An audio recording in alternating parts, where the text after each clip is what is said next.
Araw-araw binubuli ang babae sa paaralan. Pero pinilit niya tiisin ito. Siya ay pinapahiya ng kaklase. Hindi nila alam, ang kakambal ng babae ay nakatanggap na ng balita. Siya pala ay anak ng isang mayaman. Siya ang kambal ko. Opo, ma'am. Siya nga ay anak ng mayamang pamilya. Pero dahil sa kahirapan, naging miserable ang buhay nito. Umaasa sa scholarship para makapag-aral. Mataas ang grado nung nakaraang taon. Kaya nakapasok sa universidad. Pambihirang pagpasok. Sige, pumunta tayo doon. Pagkatapos ng klase, tinulungan ng babae ang ina. Pero dumating naman ang mga bullies. Nagmakaawa siyang huwag idamay ang ina. Akala ng ina nakaklase sila ng anak. Pinaupo pa niya. Hindi na kailangan. Tatanungin kita, paano mo tinuturuan ang anak mo? Inagaw niya ang nobyo ko. Imposible. Ang aking anak ay matino. Hindi siya gagawa noon. Akala mo nagsisinungaling kami. Kaiwei, totoo ba ito? Nag-aaral ka ngayon. Hindi ka dapat umibig. Hindi ka rin dapat nang aagaw. Wala, ang ama ng kaklase namin ay direktor. Pag sinaktan si Chutong, papaalisin ng paaralan ang anak mo. Nagmakaawa naman ang ina sa kanila. Pero sinira ng kaklase ang stall ng ina. Binyantaan pa ito. Kung hindi, paalisin niya ang anak. Kahit na nakikusap na ang babae sa kanila. Hindi pa rin tumitigil ang bully. Hanggang sa natulak nila ang ina sa kalye. Nabundol tuloy ito. Agad silang umalis. Nang dinala ang ina sa ospital, sinabihan siya ng doktor na wala na ang ina. Namatay na ito. Napaupo siya sa masamang balita. Nanumpa na pagbabayaran niya ang mga bully. Galit niyang hinarap ito. Hindi pa nga ito nagsisi. Dahil namatay ang ina, sinabi pa ng bully, mabuti kung namatay. Ano namang pakialam ko? Wala namang halaga ang buhay niya. Nag-iisa lang ang buhay. Ang sama ng puso nyo. Ang bastos mo. Ilang beses ko nang sinabi sa'yo. Ang ina mo ay mag-isang naglalakad. Anong kinalaman namin? At kahit na pinatay ko ang ina mo, tutulungan naman ako ng ama. Ito ang pagkakaiba natin. Kaya mo bang maibalik ang buhay niya? Pagbabayaran nyo. Lahat ng ginawa nyo. Paghihiganti. Kailan kaya darating? Pero patay na ang nanay mo. Pero ang iyong ganti, heto na, nagalit na nga ang babae. Sinugod niya ito, natulak siya ng bully sa hagdan. Tingnan mo kung humihinga pa. Nako. Mukhang patay na siya, dahil di na humihinga. Agad silang umalis, pero biglang lumabas ang kaluluwa ng babae. Alam niyang wala na siya. Dumating naman ang kambal niya. Nang makitang hindi na humihinga, sinisi ng kambal ang sarili. Ikaw ay anak ng mayamang pamilya. Dapat lumaki ka sa ginhawa. Sayang dahil nawala ka noon. Nakatira sa ibang lugar. Dahil sa sobrang paghihirap mo. Ngayon namatay pa. Nang marinig ang ate, saka lang niya nalaman na anak mayaman pala siya. Pero sayang dahil wala na siya. Kung pwedeng umulit, siguradong pagbabayaran niya lahat ng nanakit sa kanya. Pero sa sumunod na segundo, may ilaw. Nang minulat ang mata, nakita niya ang ina. Hindi siya makapaniwala, para bang isinilang siya ulit. Binigyan ng pagkakataon, lihim na sumumpa, hindi na siya magpapaapi. Pinuntahan niya ang kapatid. Nang malaman na siya ay nag-aaral sa Cereline paaralan, binigay agad sa kanya ang paaralan. Magdadaos pa ng handaan, para ipaalam sa lahat, na ang kambal ay nakabalik na. Pero ayaw ng babae na ipaalam sa lahat, dahil gusto muna niyang pagbayarin ang mga bully. Gawin mo ang gusto mo. Tandaan mo, anak tayo ng pamilyang Bay. Makapangyarihan. Sa harap natin. Dragon Man o tigre, kailangang humarap. May mga bantay din siya. Inutusan ng ate na bantayan ang kambal. Kinabukasan, pagpasok sa paaralan. Sinadya siyang banggain ng bully. Inutusan siyang linisin ang sapatos. Pero di na siya aatras. Tinulak niya ang bully. Sa sandaling ito, lumabas ang guro. Alam niyang anak ng direktor ang bully. Para sa promosyon, ibinaling lahat ng kasalanan sa babae. Tumahimik ka, nakita ko na mali ka. Sila nga ang nanakit sa akin. Sinungaling.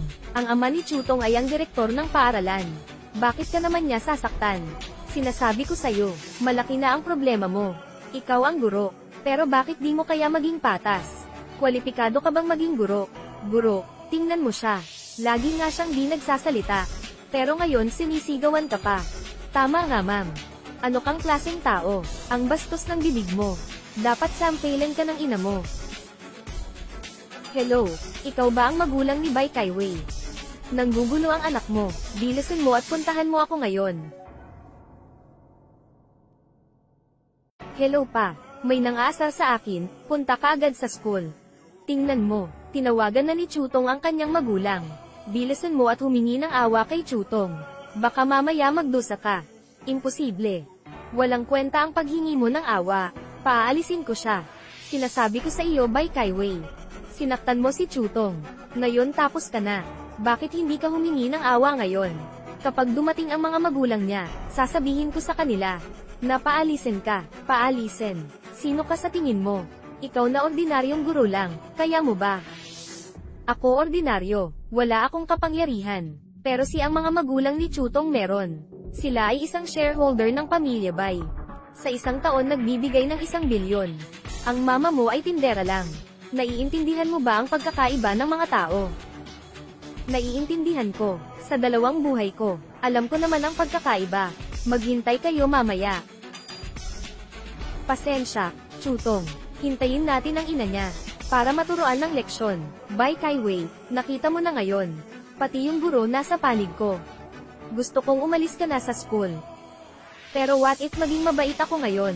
Para makita mo pang ang paaralan. Pero baka bukas, hindi mo na makita. Mabuti, hindi ka na rin namin makikita sa susunod. Ang ganda ng ideya mo. Ma'am, dumating ka na. Anong problema ng anak ko? Ang iyong anak ay nananakit ng kaklase. Hindi ko tuturuan. Ang mga katulad niya. Anong sinabi ko sa iyo? Hindi madali ang pagpasok mo dito. Kailangan mong mag-aral ng mabuti. Nanay, hindi ko kasalanan. Sinungaling. Nakabangga ka na nga, nagdadahilan ka pa. Tita, tingnan mo, nadumihan niya ang sapatos ko. Ito ay galing pa sa ibang bansa. Anong dapat gawin? Sapatos. Babayaran na lang kita, tita. Pero sa paaralang ito, si Chutong ay anak ng direktor. Sobrang mahal ng sapatos niya. Kaya mo bang bayaran? Huwag kang maniwala sa kanila. Bakit ka nagsisinungaling? Tita, itong sapatos ko ay pwedeng panasan. Pero, kailangan lumuhad ka muna. Anong ibig mong sabihin? Gusto kong lumuhad ang ina mo at panasan ang sapatos ko. Pagkatapos, pag-iisipan kong patawarin ka. Ayos lang ako, pupunasan ko ito. Mama, hayaan mo na sila. Yang Chutong, sumusobra ka na. Ma, huwag kang magmakaawa. May paraan ako. Anong plano mo? Hintayin ko na lang na paalisin ka. Kaiwei, humingi ka na ng tawad. Baka paalisin ka pa. Huli na para humingi ng tawad. Ma'am, bata pa si Kaiwei, di pa siya nakakaintindi. Sabihin mo na. Para mapatawad ka nila, Kaiwei. Ay. Tita, kanina nang tinulak niya ako, nasaktan ang kamay ko. Nako, ma'am. Hindi ko ito mapapatawad. Masakit pa rin hanggang ngayon. Tingnan mo, ganito ang mga ginagawa ng anak mo. Kasalanan ko lahat, patawarin mo siya agad. Sila naman ang nanguna, pinagtanggol ko lang. Pa, narito ka na. Sino ang nang-aapi sa anak ko? Mr. Yang, dumating ka nga. Ang aking anak ay hinaapi. Anong ginagawa nyo? Kailan pa naging sa iyo ang paaralan? Ito ay akin. Siya ang may sala. Ikaw pala. Ang lakas ng loob mo. Ako ang kanyang ina. Ako ang pagsabihan mo. Di ka karapat-dapat makipag-usap sa akin. Pa, hindi mo pa alam. Ang pamilya niya ay tindera lang sa labas. Kaya pala mabaho, tito. Dinumihan niya ang sapatos ni Chutong. Gusto pa kaming saktan. Nakakabaliw. Tao pang-pang, kailan ko ginawa iyon? Nag-iimbento kayo. Pagkakamali lang. Isang pagkakamali. Bakit may estudyanteng katulad mo rito? Dapat tanggalin siya ngayon. Mr. Yang, hindi madali ang pagpasok ng anak ko. Nakikiusap ako. Patawarin mo siya sa pagkakataong ito. Pag naiisip ko na ganito ang kaklase ko, parang bangungot. Natatakot akong maghayganti siya. Iniuutos ko sa iyo na paalisin siya. Opo, Mr. Yang. By Kaiwei, bakit di mo paligpitan ang mga gamit mo? Kaiwei, makiusap ka sa kanila. Anong gagawin mo? Ang paaralang ito ay pag-aari ng Bai Group. Sinong nagsabi sa iyo na pag-aari mo ito? Dahil shareholder ako. Naiintindihan mo ba? Mag-ama nga kayo. Paano ka kaya naging malapit sa mga Bai? Pumunta ka agad ngayon. Tinatanggal ako ng ama ni Yang Chutong. Sinong tinatawagan mo? Ngayon nagpatawag ka pa ng tao. Sinasabi ko sa'yo, ang tatay ko ay board ng Bai Group. Walang silbi kahit natawagin mo ang hari ng langit. Nagpapanggap ka lang naman.